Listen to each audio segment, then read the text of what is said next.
Hello and welcome to Dr. Nishant's Diary. This one's called My First Look at an Aneurysm Surgery. Now, one of the types of surgeries in the brain are called vascular surgeries, which is surgeries on the blood vessels of the brain. One of the most common problems with the blood vessels of the brain is that there are little balloon type dilatations or balloon type protrusions from the vessels, from which the vessels can just burst and then release blood to various areas in the brain. Now, these aneurysms can happen anywhere in the body. In fact, in many other places, it's rare, but in many other places, the aneurysms will just burst, and quite unsuspecting people will just drop and never wake up again. Poor people. But in the brain, it often when the vessels burst, they lead to a condition called subarachnoid hemorrhage, which is basically the collection of blood around the surfaces of the brain.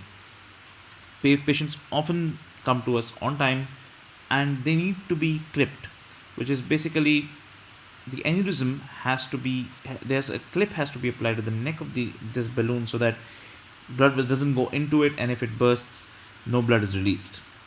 This is to prevent the thing from rebleeding, which can be devastating.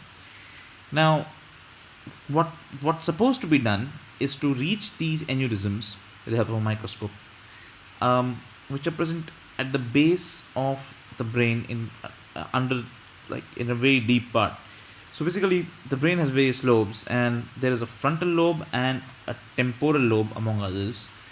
And the aneurysms are usually present under the frontal lobe, somewhere like deep at the base of the brain. Now, I had heard that you're supposed to split these lobes and get to them, and I always thought, that's destroying a lot of brain tissue.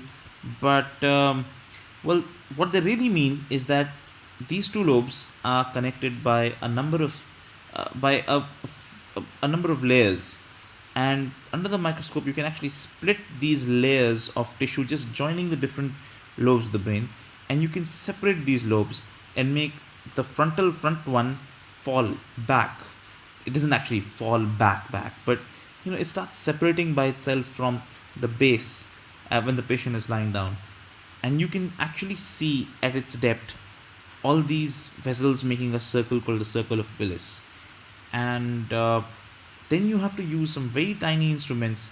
One of them is called a ball dissector, which is basically a very tiny ball on a very thin, long wire type rod, which you have to use to dissect out this little balloon of an aneurysm from the rest of the structures. Now, sometimes it so happens that the point which is bled from this balloon starts to bleed again, because it has bled once. The brain has somehow gotten stuck to it and made sure that it doesn't bleed again until it gains pressure. But when you have to release it and clip it, it bleeds. And recently I saw one of our most senior consultants, and this is like really fine. So under the microscope, there's a bleed. He gets called. He comes in. He takes a suction, which is basically the whole field is filled with blood, and if you see that it's filling up with blood, and you can't see anything, you suction and you see a few structures, again it fills up with blood, and patients can bleed a lot. So this guy, he reaches the place with the suction. He places the suction right on top of the point that is bleeding, and the field is clear because it's bleeding and it's getting pulled into the suction directly, making everything very clear. He takes a clip. He clips the clip, which is basically, it's actually a clip. It's a little tiny clip made of special alloys, and he just takes it with a clip applicator and he clips the base, and the bleeding is stopped. It took him about like 15 minutes. I panicked for much longer than that, looking at all this bleeding. But, well, he comes in, he says, "Oh, look, there's some bleeding." He suctions out the blood, so puts the suction on the rent, clips it, and says, "I think I'm done." And then he leaves the place for us to close. And I swear, it's high tension work, but it's quite rewarding in the end, especially when patients get better. And it's one of the most fun surgeries I've seen. So, yeah, if you like my blog, like, subscribe, and share.